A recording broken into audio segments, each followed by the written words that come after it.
Lives. I am executive director of Lonely Whale, which is a nonprofit organization focused to engage individuals and corporations to solve for the plastic pollution crisis. We run a program called Next Wave Plastics, which is member driven, and it is focused on integrating ocean-bound plastics into the products that corporations make, including HP, who is on the panel with us today. And building infrastructure where the crisis is the most acute so that we can have the most impact most quickly. I'll just briefly introduce the panelists to you, and then I'll just give a little opening to frame the issue, and then I'll turn it back over to my panelists. So I have Gary Collickton, who I'm really pleased to have from Lush. He is in packaging and print ethical buyer of Lush Fresh Handmade Cosmetics in North America. And Gary and Lush have really been at the forefront of addressing the plastic pollution crisis from a wide variety of vantage points and ways to get into the issue and solutions that are really leading our way. So along with growing the supply chain, Gary has led many of those initiatives to improve their ethics and sustainability in their packaging supply chain, including the use of 100% recycled plastics and paper for all packaging and print materials. We'll be spending more time with Gary, who is Council Director of the Packaging Consortium under Pacific Region Leadership Council based out of Vancouver, British Columbia in Canada. So my neighbor right now to the north. My neighbor to the south is Dean Miller.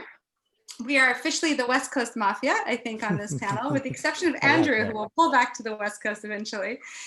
Dean Miller is the global head, CE and recycling innovation. Dean is responsible for strategy development at HP and tactical execution of HP's product recycling solutions and recycled content implementation across HP's portfolio. Many of you have heard about the exciting things that HP has been doing with ocean-bound plastic and recycled content. Well, Dean is the guy who helps make all those dreams come true and turns those ideas into reality. Additionally, Dean has been leading the development of the ocean-bound plastic solutions, specifically looking at the recycling infrastructure in Haiti, which I think we're going to talk a little bit today about, with a focus on social impact opportunities, which is something that is important to all of us. And Andrew, so Andrew Almack, who used to be my neighbor to the north, who is now my neighbor, I guess, to the east and the west, almost equal distance to each other. He is the founder and CEO of Plastics for Change. In his role, he makes it easy for brands and manufacturers to transition from virgin to recycled plastic. Plastics for Change has developed a marketplace platform that connects waste pickers to global markets and ensures a consistent supply of high-quality recycled plastic for brands. This initiative is really about creating better livelihoods for the urban poor while keeping plastic out of the ocean. Really excited to have you, Andrew, Dean, and Gary. Thank you for joining. Nancy, I think we have a few slides. Did you want to share and give me control? Sure, you can start share your screen from your side. Let me know if you have any question. Okay, great. So you would like me to share the slides from my computer? I can do that now. It's on my computer. Hold on.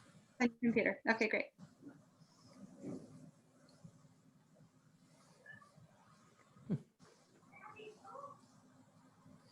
Can you see my screen? Okay. I can see your screen. Yep. Okay. Next one, or?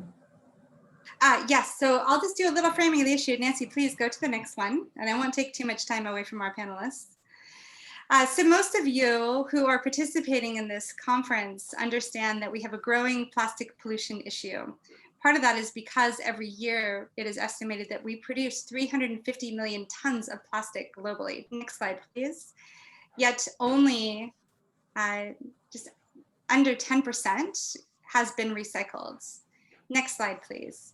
So that means 91% of plastic has been lost to the environment or is in landfills. Now, when we think about marine litter and marine plastic, nearly 80% of what's in the ocean today, in our rivers, in our lakes, and in the ocean is plastic.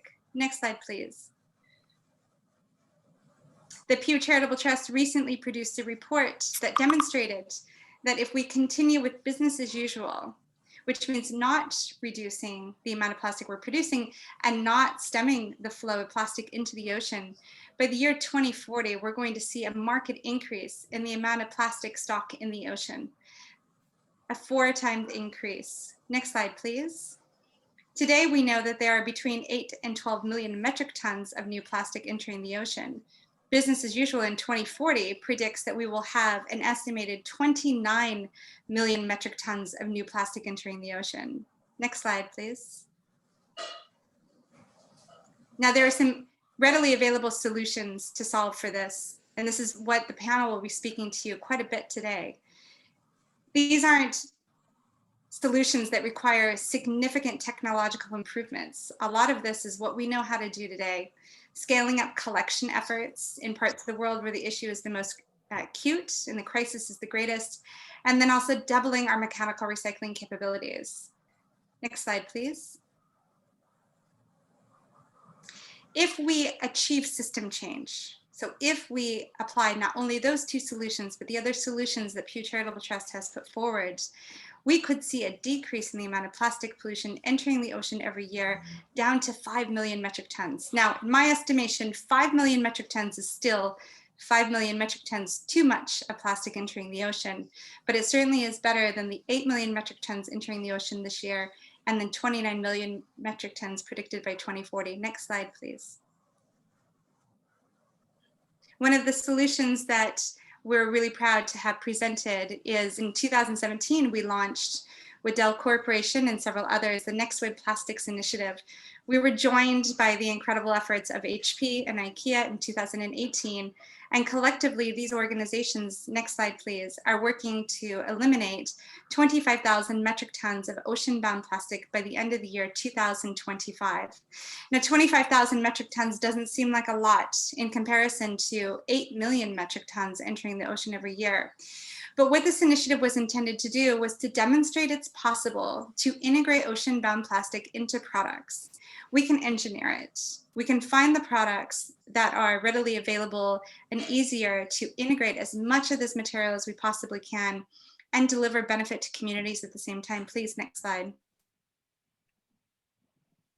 Today, we have a network of global ocean-bound plastic suppliers that spans 9 countries, 18 different suppliers, multiple materials, and we're increasing this supply chain, this network every single day. Next slide, please. Products have been produced by the corporations of Next Wave Plastics that range from anything from Bontrager mountain bike XR trail grips. So every time you put your hands on the grips of a Trek mountain bike, you can be rest assured that that used to be plastic that came from fishing gear that was once abandoned and set out to do incredible harm to the marine species in the ocean. Or if you sit down on a human scale chair, you can also be rest assured that it integrates ocean-bound plastic that was once meant to do harm and now is being integrated into products and doing good. Next slide, please. And we see countless new products entering the market every single month. HP, which Dean will talk about, has integrated a number of ocean-bound plastics into a multitude of their products. SolGuard is producing backpacks and other components made from ocean-bound plastic. Dell in the packaging, Interface and carpet tiles, the list goes on and on. You're going to hear more about that from Lush as well in the products. And really, they were at the forefront of integrating ocean-bound plastic into their products. Next slide, please.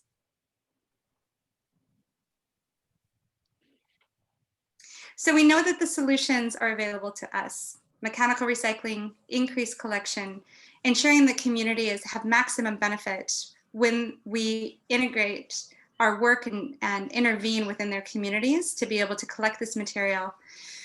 I'm going to turn it over now to our panelists. I think I have one more closing slide on here, and then I'll turn it over to Gary. And Gary, as I mentioned, and Lush Cosmetics has been really at the forefront of collecting ocean-bound plastics and integrating it into their product.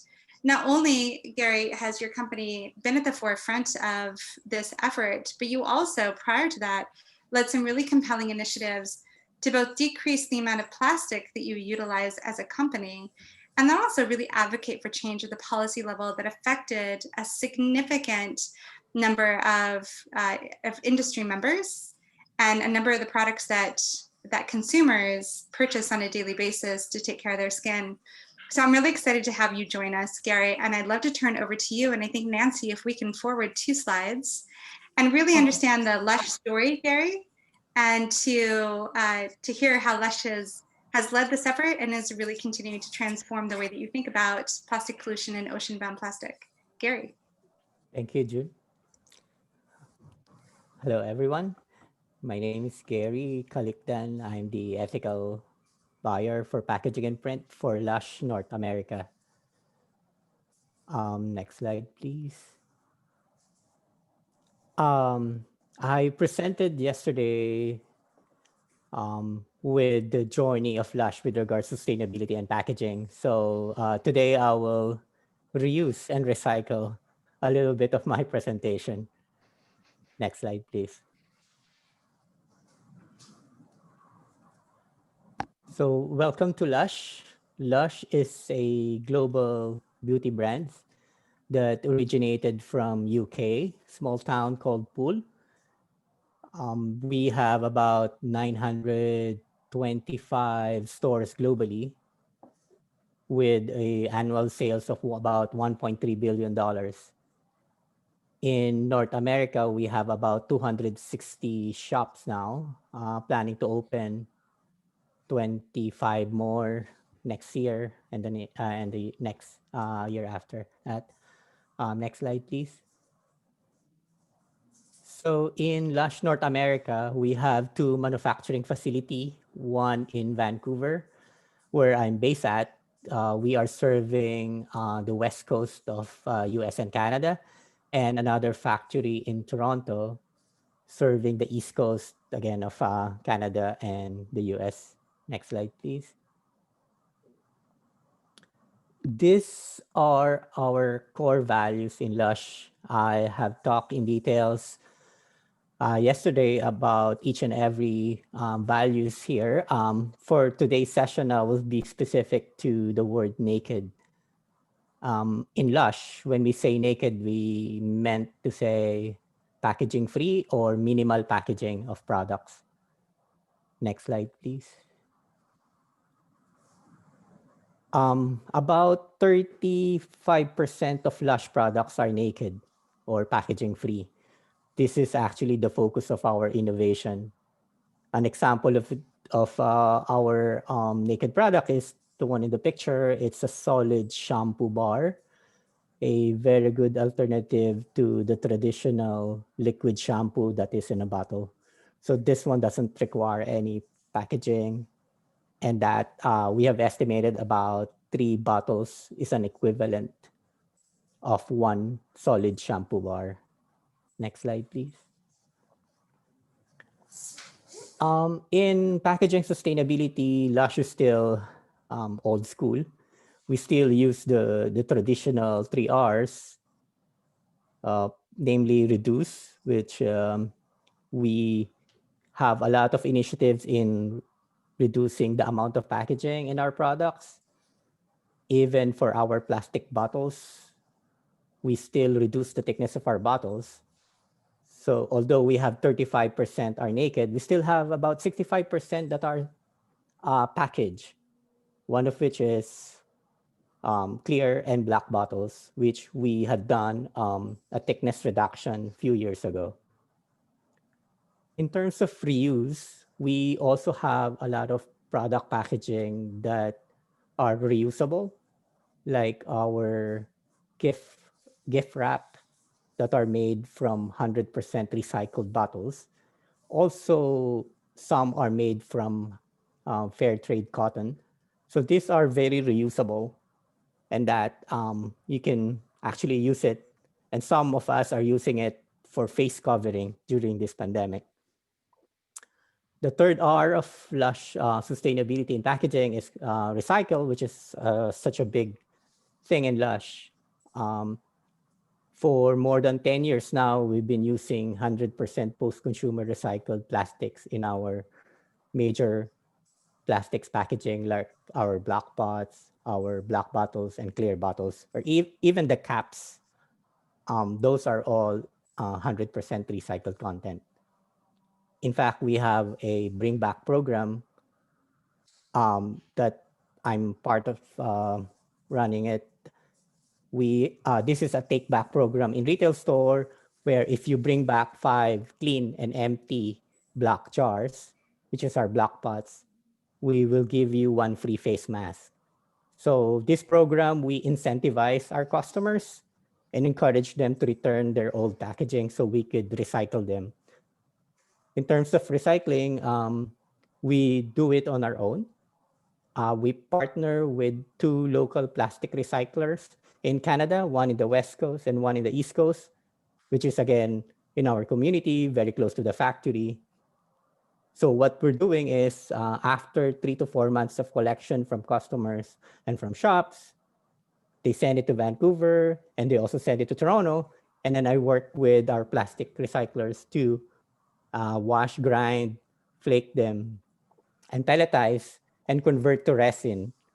And then I use that resin to add in the production of the new block pots, which is a very classic, true and transparent closed loop system. The last R that we added is called refuse.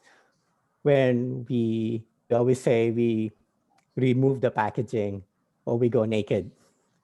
Next slide, please.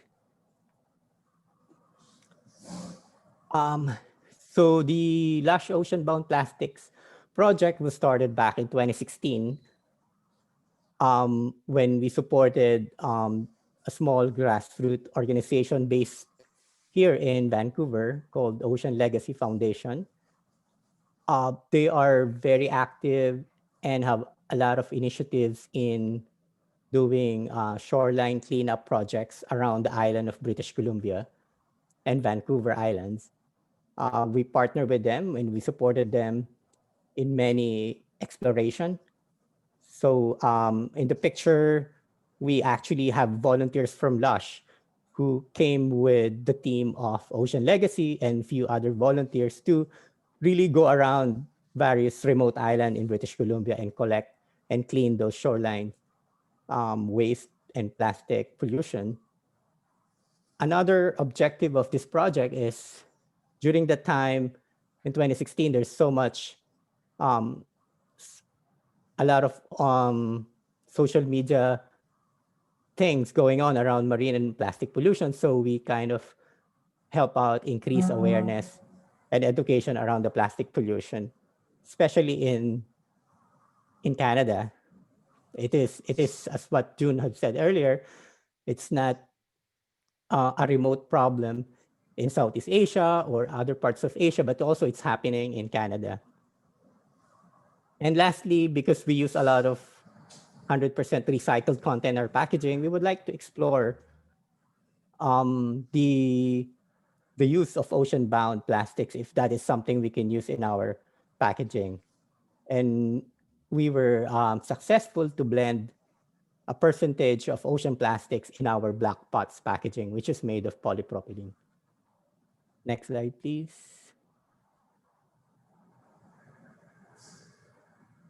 This is my last slide. So back in 2016 and 2017, we have sponsored, Lush have sponsored various manual sorting events with Ocean Legacy Foundation. This is actually a picture of Lush Warehouse in Vancouver where we kind of donated it to Ocean Legacy and have the sorting event happen.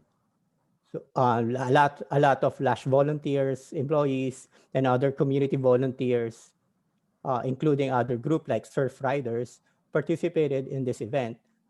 And that we have done manual sorting and able to identify the useful plastic.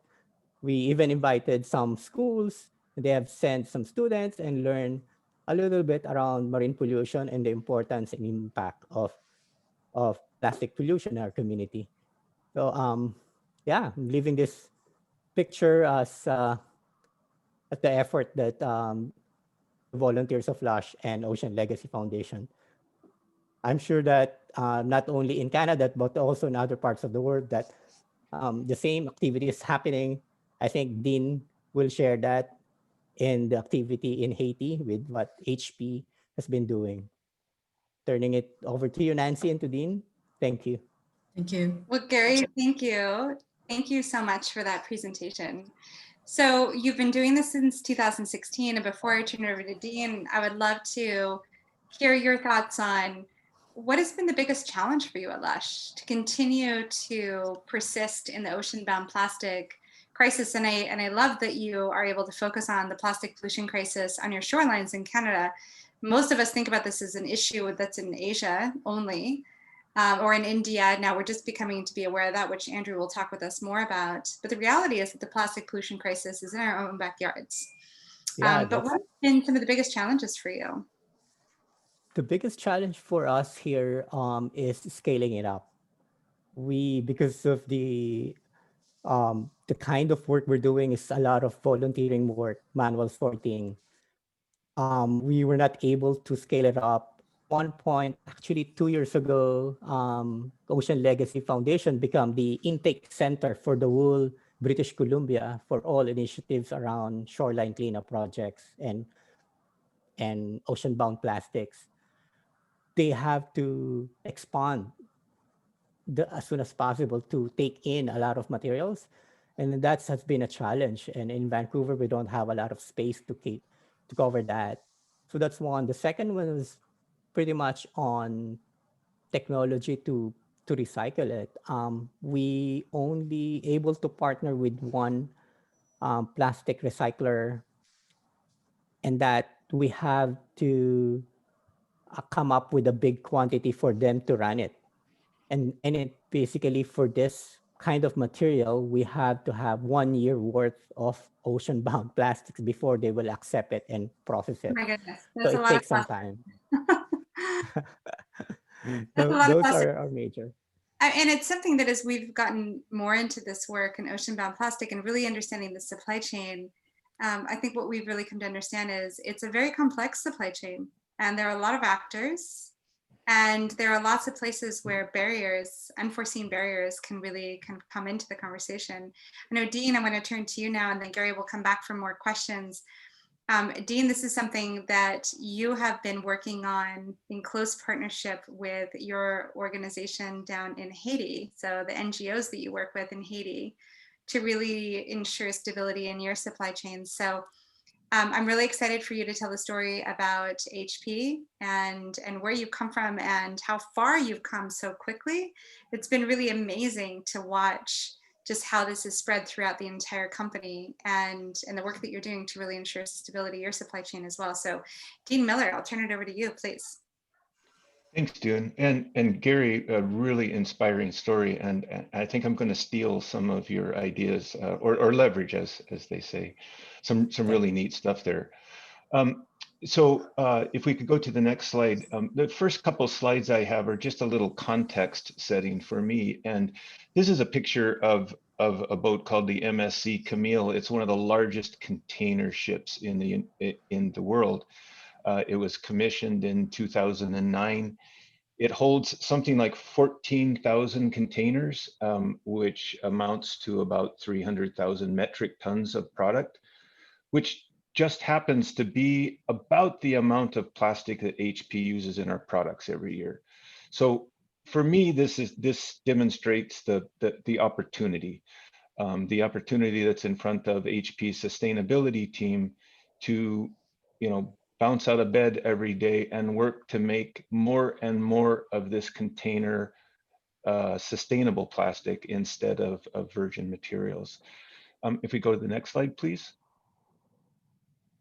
And I was really pleased to see on Gary's slide, I think it's really important when we're talking, and especially with a plastics packaging or a packaging group, that we talk about the fact that what we're doing here is not using ocean plastics or recycled plastics as an excuse or a band-aid over improper use of plastics, but the first effort with regards to plastics, I think with every organization, should be eliminating the use of plastics where we're using it improperly or incorrectly. And that was great to see, Gary. That's number one on your list as well. And then when we've rooted out all of those opportunities, then replacing virgin plastic with sustainable options should be our second goal. If we go to the next slide, please. And this speaks to several bold goals that HP has put out there for 2025. First, eliminating 75% of our single-use plastic packaging. And then also for the plastic that we're using in our products, setting a goal of at least 30% of that plastic being recycled content material by 2025. So again, trying to strike that balance of finding those places where we shouldn't be using plastic and where we can't, focusing on more sustainable solutions. Next slide, please. So our ocean plastics story really begins almost 20 years ago with our development of a closed loop plastics recycling for our inkjet cartridges. And the first development that we did involved a PET plastic cartridge. And because we don't receive 100% of the supplies back from our customers, and because there's recycling processing losses, we need to supplement the plastics that we're recovering from our own products with readily available recycled plastic streams. And for the PET supplies, the PET bottles was an obvious choice. And today HP is using just under 1 million bottles every day in the manufacture of our ink supplies and printer components. So this was the avenue through which we engaged with the ocean plastics issue, was the sourcing of these PET bottles. Next slide, please. We were approached by an organization, Thread, and their NGO offshoots about the situation in Haiti. And I think most people know at least part of the story in Haiti. It's an impoverished country. It seems like every year it gets hit with a hurricane. In 2010, they had a devastating earthquake. Thousands of people lost their lives, and many more lost homes. And with water being a scarce resource in Haiti, many people receive their water through plastic containers. Unfortunately, there's no waste management or recycling in Haiti, so this is the outcome. You'll see much of the refuse and end-of-life products scattered in ditches and canals, and certainly at risk to become ocean plastics. And if we can go to the next slide, what Thread was trying to do and wanted to engage HP with was, number one, mitigate the risk of that material making it out to the ocean. But even more importantly for them and for HP was creating an infrastructure where collectors could earn a living wage by picking up this plastic. And so this was certainly something that appealed to HP. And Thread was looking for an organization that had enough plastic demand that they could create a consistent monthly supply. What's really important for collectors like this living on dollars per month, that you not purchase plastic this month and then they don't hear from you for 3 or 4 months. So it was really important that we create a consistent demand. And even before HP had fully realized all the products we were going to put into all of the products that we were going to use this plastic in, we made the commitment to Thread and to the organizations that they were working with that we would purchase at least 1 container or 40,000 pounds of plastic each month. But in addition, if we could go to the next slide, we also committed to helping them in their support of the collectors. So this is a picture of a number of the collectors' children in school, and we've supported 150 of those children having the books. Even the uniforms that you see these children wearing can be an impediment to them making it to class given the wages that their families earn. And so we thought it was important to not only help out with the collector communities in terms of the plastic that they were delivering to us, but also to help them in their daily lives. And if you go forward one more slide, we've also helped with the delivery to these schools of some HP technology. Here are some laptops, and the next slide, I believe there's a picture of a printer that we donated. But after working with them for a couple of years, it quickly became apparent to us that we were really limited on the value that we could provide to the collectors, given the quality of the material that was being generated on the island. And if we go to the next slide, if you see in the top left-hand corner, this was the recycling facility that we first engaged with, an open air facility. Basically, all that was happening here was manual sorting and some shredding. So the output from the island was a dirty, shredded plastic, and it had to have downstream refining. So we had to send it to another location in the States before it could go to our resin compounder in Canada, the Laverne Group. And so we started a conversation, and we were able to get a commitment from upper management for HP to invest $2 million in a plastics wash, essentially a plastics wash factory. And in addition, our resin partner partnered with the recycling company in Haiti. So the Laverne Group is now partnering with EXA in Haiti, and they're opening up the facility that you now see in the bottom right. And in the bottom left, you see a screenshot of a Zoom meeting where just a few weeks ago, we finished the mechanical assembly of that wash line.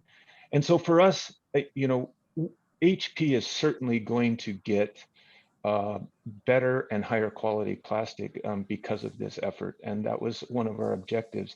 But even more important for us is that because there's going to be more value created on the island, we're expecting that the collectors will be paid more for the material they are collecting and get closer to that living wage, which is our goal.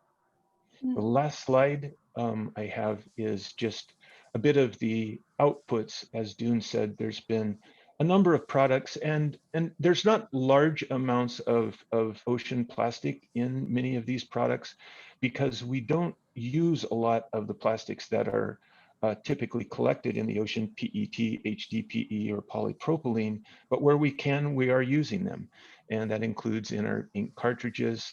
You see here some displays and notebooks, and also in a number of our printers, including this large format printer.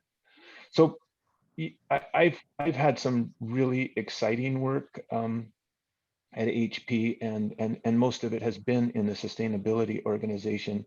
This has certainly been one of the most meaningful efforts I've been involved in, and also one of the more difficult, but it's one that I think everyone at HP is very proud of. I often say, Dean, that plastic pollution is a crisis that we can solve. And I think part of it is because of what you're saying and what Gary's saying is it's so tangible. You can touch it and you can see it. And you can see the impact almost immediately in the communities where you work when you start to reduce the amount of plastic pollution and then look at the lives of those that are benefiting from having a consistent buyer. I know that during the COVID-19 crisis, too, one of the things that HP did, and maybe you could talk just a little bit about this before I turn it over to Andrew, is you increased your commitment to purchase. Is that right? Yes. You know, my manager, Ellen Jakowski, the chief sustainability officer at HP, and we sat down as soon as it became apparent that COVID was, shutting down our supply chain and causing us issues within HP. And we talked about the impact on the collectors. And again, we just felt like if we quit purchasing material from Haiti, even though we didn't need it at the moment, that it would be the worst possible timing. And so not only did we continue to keep purchasing that trailer a month, but for the 4 months from March, April, May, June, we purchased 4 containers each month because we just felt it was just doubly important that the collectors receive not only what they had been receiving previously, but there was going to be an even greater need. And so we wanted to make sure that we didn't leave any of them in the lurch. One of the questions that came from one of our audience members early on is how strong is the supply chain and infrastructure on the feedstocks in APAC? And I think what you're hearing from Gary and what you're hearing from Dean is the supply chains are as strong as the company's commitment.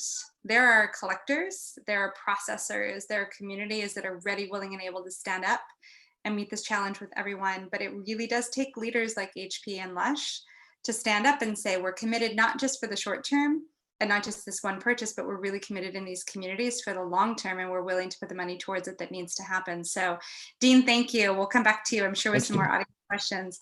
I want to turn it over to Andrew. So Andrew, on a completely different part of the world in India, where you've been working tirelessly to really help those communities that are on the front lines of this plastic pollution crisis participate in a very meaningful way to be a solution, to be the solution within India to solve for the plastic pollution crisis. So Andrew, I'm going to turn it over to you.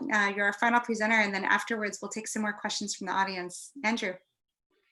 Sure. So I want to kick it off by providing just an update of what's happened over the last 6 months here in India, but also Asia in general with the COVID-19 pandemic.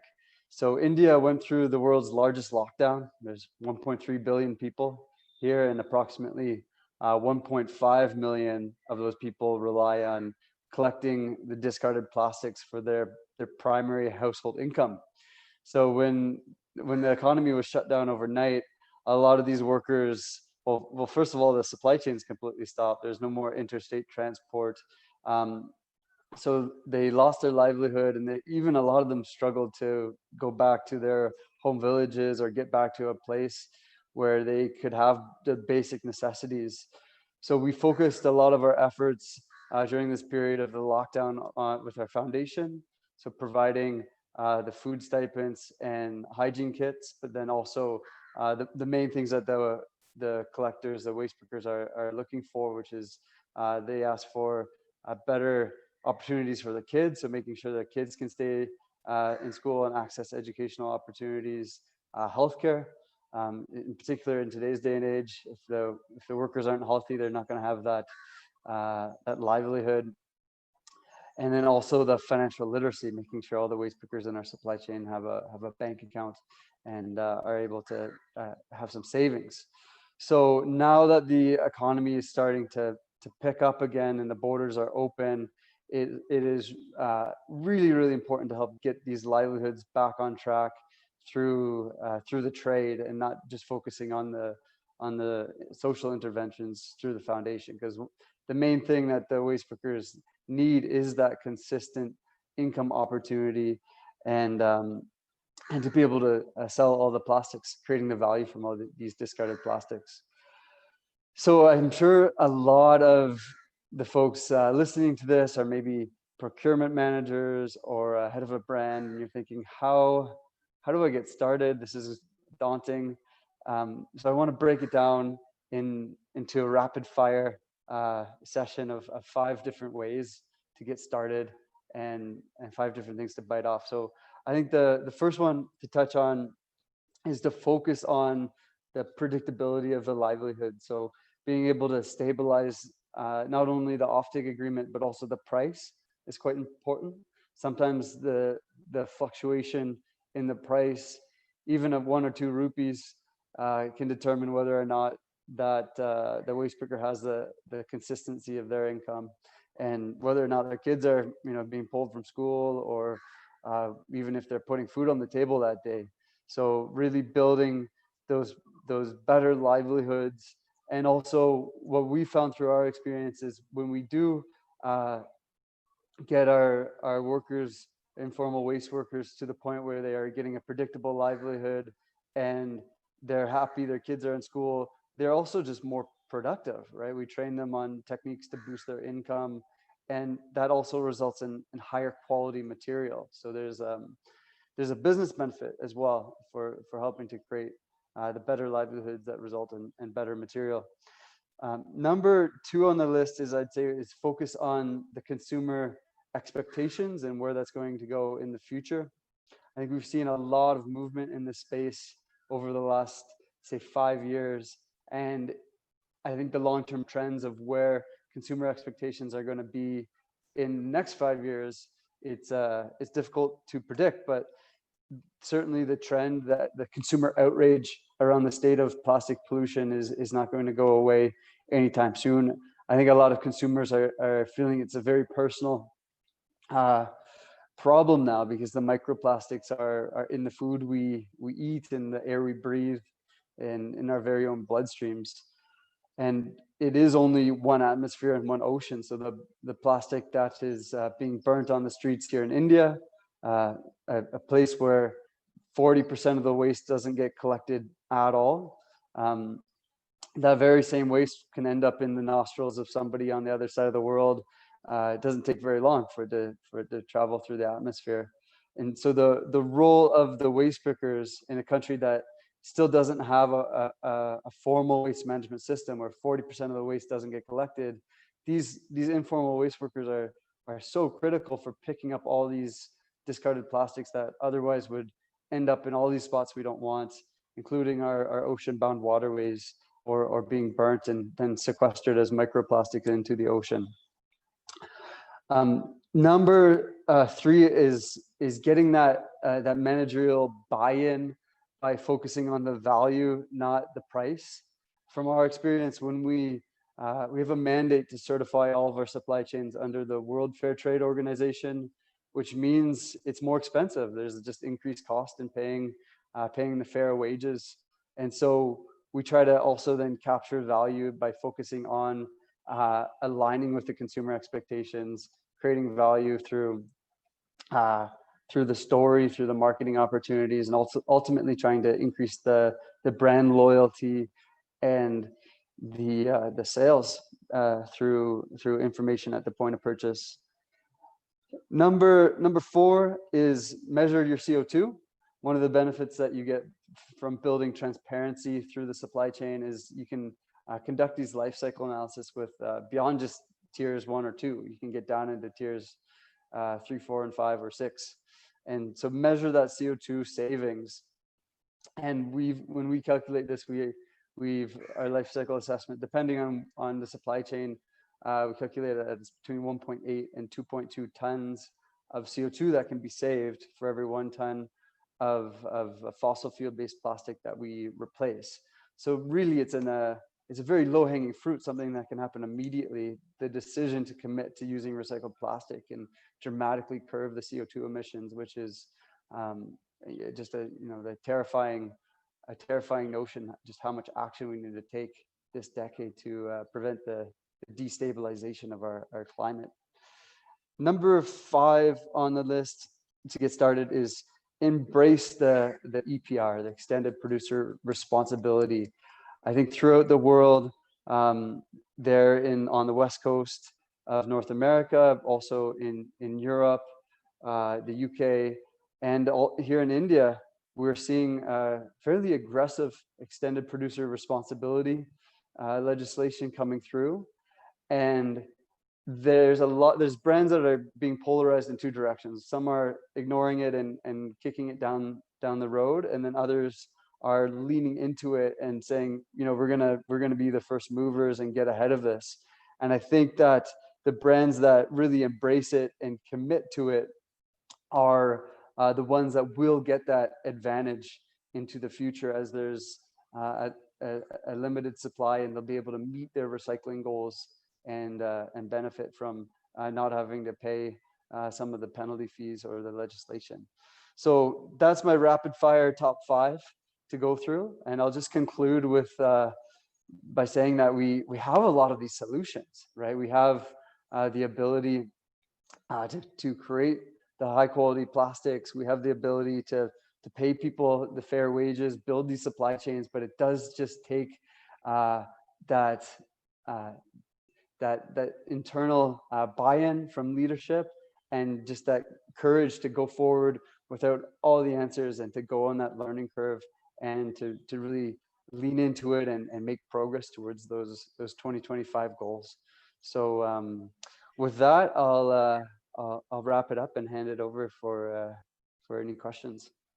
Wonderful, thank you. So we have about 4 minutes left on the panel, And we have a question that came in, but before I go to the question, I would just love to ask the panelists, one of the themes I've seen from all three of you is the importance of partnerships. Can you talk just a little bit, just briefly about, and Andrew, let me start with you. What has been the role of partnerships in the work that you've done? Yeah, I mean, if you look through the supply chain, it's all partnerships. So right down, starting with the waste pickers, through to the community level scrap shops, or we call them kabadiwalas over here as well, through to the aggregation centers that we set up and our partners there, and then partnering to bring the infrastructure, to bring some of the more advanced recycling equipment. It's really quite fundamental. So finding the folks that share your values, that can unite around the purpose, is quite important for driving those partnerships forward, and sticking through it when times get hard. I mean, this work is challenging, and I think that uniting the supply chain around a shared purpose and vision builds a stronger supply chain, because if your partners are united around that, they're less likely to drop off or say, "Oh, this happened, so we can't go forward." And I think it actually builds a stronger, more resilient supply chain in some cases also. And Dean, curious, could you talk just briefly as well about what do you feel like needs to be done to really scale up these solutions? So you've had this success in Haiti and certainly have been at it for several years, like Andrew has and like Gary has. But what is needed to really scale these solutions up, especially in the APAC region?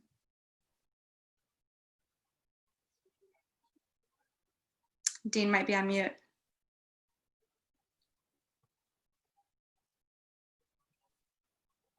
Here we go. I think there are a number of ways that we can approach this, and there's the HP approach where we've rolled up our sleeves and got in there. There's also an approach of working with folks like Andrew. So I don't think there's one size fits all, but what Andrew was saying just really resonated with me. I mean, there has to be a certain amount of bravery and courage in going into it, because there's going to be road bumps and there's going to be problems, and we're going to have that in Haiti. We know that, and we've had it, and it's kind of it's one of the things that you have to expect, especially working in many of the locations where the opportunity is the greatest.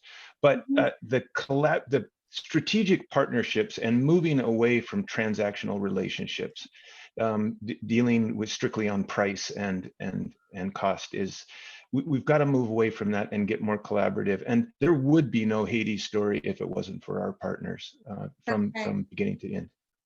And Gary, I'm going to give you the last word. It's amazing how fast time goes. Gary, talk with us about where you see this going, not just for Lush, but other companies you're working for. And I guess what gives you hope in this plastic pollution conversation? Yeah, this is really an amazing collaboration between many organizations, not just corporation or conglomerates, but a lot of volunteers, especially nonprofit organization, and similar activities around Canada, like the Great Canadian Shoreline Cleanup, which is the biggest shoreline cleanup in the whole of Canada. That is a very promising activity that's happening not only in the East Coast, but also in the West Coast. I think that if everybody, not just in Canada, but the whole world, will be doing the same thing, there's going to be an effort that will lead to scaling up in all avenues. I think once we have this amount of plastics that we can show, we can leverage this to many different organizations or government to support these big initiatives and fund the infrastructure to bring in the technology to scale up. I think that's everybody's doing an amazing work, and that we need to bring it up to the next level, I think. Yeah, well, you all are proving here that you can do it. You can set your intention and you can have significant change happen right in front of your eyes. It takes perseverance. It takes a positive outlook. It takes guts to do something like this. And I'm really just so thrilled by all the success that you all have had, and really grateful for you sharing your story with us here today. So thank you very much for all your efforts. Please keep going. And this is a great panel if anyone wants to reach out and to learn more. So with that, I will turn it back over to Nancy. Nancy, thank you for having us. It's a really Thank exceptional you. panel. Thank you, Nancy. Yes, it was thank you so inspiring. much. Thank you so much for the great discussion. Thank you again, Dwayne, Gary, Dean, Andrew. And if there's more many questions, I will direct them to you. Thank you so much. Wonderful. Stu. Thank you. Thank you. Thank you. Bye, everyone. Take care. Bye. Good evening. Good morning. Uh, Bye.